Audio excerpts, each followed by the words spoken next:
पंडित रविशंकर शुक्ल विश्वविद्यालय रायपुर ने वार्षिक परीक्षा 2023 के लिए नोटिफिकेशन जारी कर दिया है। दोस्तों नमस्कार, आप देख रहे हैं ज़ीरो पीरियड के इस वीडियो में आज हम इसी पर बात करेंगे। दोस्तों, आपको हुई असुविधा के लिए मैं क्षमा चाहता हूं। इसके पहले मैंने जो वीडियो अपलोड किया था उसमें साउंड म्यूट हो जाने के कारण कुछ भी बात आपको शायद समझ में नहीं आई होगी, तो वापस मैं ये वीडियो शूट करके आपके लिए अपने इस चैनल पर उपलब्ध करा रहा हूँ। अधिसूचना इस बात की है कि आप किस तरह से मुख्य परीक्षा 2023 में शामिल होंगे। पंडित रविशंकर शुक्ल विश्वविद्यालय के द्वारा जो आयोजित की जाती है परीक्षा हर साल, उसमें आपके लिए क्या डेट्स हैं, क्या एग्ज़ाम फ़ी है और किस तरह से आप अपने फॉर्म भर पाएंगे, ये सारी बातें आप इस वीडियो में समझ पाएंगे। मैं आपको सिलसिलेवार पढ़कर बताते जा रहा हूँ कि कौन कौन सी बातें इस नोटिफिकेशन में हैं। सबसे पहले लिखता है, पंडित रविशंकर शुक्ल विश्वविद्यालय द्वारा आयोजित होने वाली स्नातक, स्नातकोत्तर, डिप्लोमा, पीजी डिप्लोमा, शास्त्री, आचार्य परीक्षाएं की मुख्य परीक्षा 2023 में सम्मिलित होने वाले एवं अन्य संबंधित पाठ्यक्रमों के नियमित एवं अमहाविद्यालयीन भूतपूर्व पूरक हेतु पात्रतानुसार परीक्षार्थियों के लिए पंडित रविशंकर शुक्ल विश्वविद्यालय रायपुर से संबद्ध महाविद्यालयों, अध्ययनशालाओं में संचालित पाठ्यक्रम diploma, certificate course, European languages, Asian languages, BPE, BLib, ISC एवं महाविद्यालयों, अध्ययनशालाओं के संबंधित पाठ्यक्रमों के स्नातक और स्नातकोत्तर स्तर के महाविद्यालयीन परीक्षार्थियों के लिए पात्र परीक्षार्थियों तो पात्रता अनुसार ऑनलाइन पद्धति द्वारा विश्वविद्यालय के वेबसाइट पर परीक्षा आवेदन पत्र भरने एवं शुल्क जमा करने की तिथि निर्धारित की जाती है।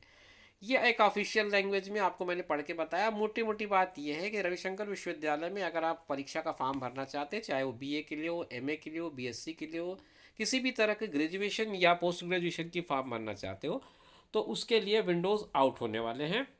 उसके लिए एक ऑनलाइन पोर्टल है, ऑनलाइन पोर्टल में जा कर के आप फॉर्म भर पाएंगे।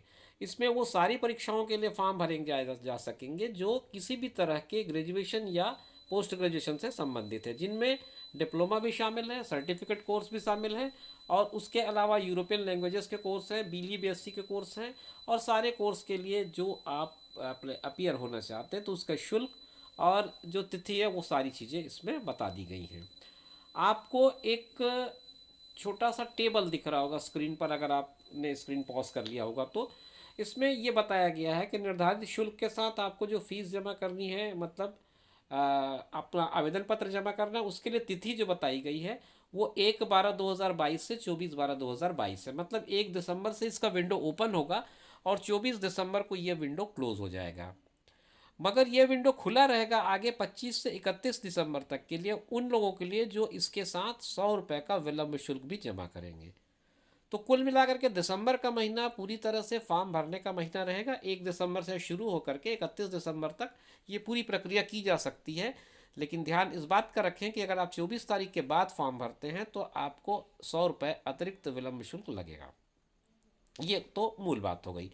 अब हम ये कह बता दें आपको, निर्धारित तिथि के बाद आप किसी भी तरह से फॉर्म नहीं जमा कर पाएंगे और स्नातक तथा स्नातकोत्तर यानी कि ग्रेजुएशन और पोस्ट ग्रेजुएशन के साथ साथ डिप्लोमा और पीजी डिप्लोमा के जो स्टूडेंट्स होंगे उनके परीक्षार्थियों की ऑनलाइन द्वारा परीक्षा फॉर्म भरना है और उसके लिए एक व्यापक दिशा निर्देश इसने जारी किया है। आप इसे डाउनलोड कर लें पूरी तरह से इस नोटिफिकेशन को और उसके बाद आप उसे पढ़ लें फुर्सत में, क्योंकि ये काफ़ी लंबा है। मैं इस पर कोई बहुत ज़्यादा चर्चा नहीं करना चाह रहा, मैं केवल आपको मूल बिंदुओं को बताते जा रहा हूँ ताकि आप उन चीज़ों को समझ पाएँ और जो आपके काम की है मैं उसी बातों पर ज़्यादा फोकस देने का प्रयास कर रहा हूँ। जो स्नातक स्तर के दूसरे और तीसरे साल के परीक्षार्थी होंगे, जैसे आप अगर प्रीवियस का एग्ज़ाम दे रहे हैं या फाइनल का एग्ज़ाम दे रहे हैं, तो आपके लिए ज़रूरी होगा कि आपने इसके पहले के जो 2 साल है, अगर 1 साल है या 2 साल है, जितना भी हो, उनके मार्कशीट्स की फ़ोटो कापी ज़रूर बना के रखें, उसकी ज़रूरत पड़ेगी। और पर्यावरण अध्ययन विषय में उत्तीर्ण होना आपको आवश्यक है।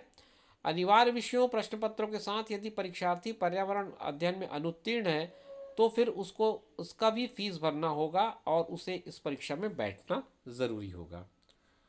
एक बात, दूसरी बात, इसमें स्नातक और स्नातकोत्तर स्तर के अंतिम वर्ष के अमहाविद्यालयीन परीक्षार्थियों को अपना आवेदन ऑनलाइन भरने के पूर्व संबंधित महाविद्यालय जिसका वो चयन कर रहे हैं वो इस बात को फिक्स कर लें कि आपको जिस पाठ्यक्रम में फॉर्म भरना है वो वहाँ उपलब्ध है या नहीं है। जिस पाठ्यक्रम के बारे में आप परीक्षा देना चाह रहे हैं, जिस पर आप अपीयर होना चाह रहे हैं, उसका कंफर्मेशन कर लेने के बाद ही उस महाविद्यालय को केंद्र के रूप में चयन करें। स्नातक स्तर के प्रथम वर्ष में पर्यावरण अध्ययन की परीक्षा देना अनिवार्य है। अगर आप ग्रेजुएशन के फर्स्ट ईयर में हैं, फर्स्ट ईयर का फॉर्म भर रहे हैं, तब तो आपको ईवीएस यानी पर्यावरण अध्ययन की परीक्षा इसी साल देनी होगी। अब आगे वो और एक महत्वपूर्ण निर्देश लिखता है बिंदु 4 में, वे परीक्षार्थी जो पंडित रविशंकर शुक्ल विश्वविद्यालय से स्नातक या स्नातकोत्तर स्तर की पार्ट परीक्षाओं में उत्तीर्ण है, वह स्नातक स्नातकोत्तर स्तर की संबंधित पार्ट परीक्षा के लिए पात्र हैं। जैसे बीए भाग 1 की परीक्षा आपने लास्ट ईयर अगर पास की है तो इस साल आप बीए भाग 2 की देंगे, भाग 2 की पास की है तो भाग 3 देंगे। बीए बीएससी के परीक्षार्थी एक बार पार्ट 1 में जिन विषयों का चयन कर लिए हैं उन्हीं के साथ उनको पार्ट 2 और पार्ट 3 जाना पड़ेगा। अगर इसे मैं शॉर्ट फॉर्म में आपको समझाऊं तो आप ये समझिए कि आपने जो सब्जेक्ट पिक कर लिए हैं फर्स्ट ईयर में, आपको पूरा ग्रेजुएशन उन्हीं सब्जेक्ट कॉम्बिनेशन के साथ जाना पड़ेगा, बीच में आप उसको चेंज नहीं कर सकते। विषय परिवर्तन करने पर परीक्षा फॉर्म निरस्त हो जाएगा। पात्रता प्रमाण पत्र माइग्रेशन की मूल प्रति परीक्षा आवेदन पत्र के साथ जमा करना अनिवार्य होगा।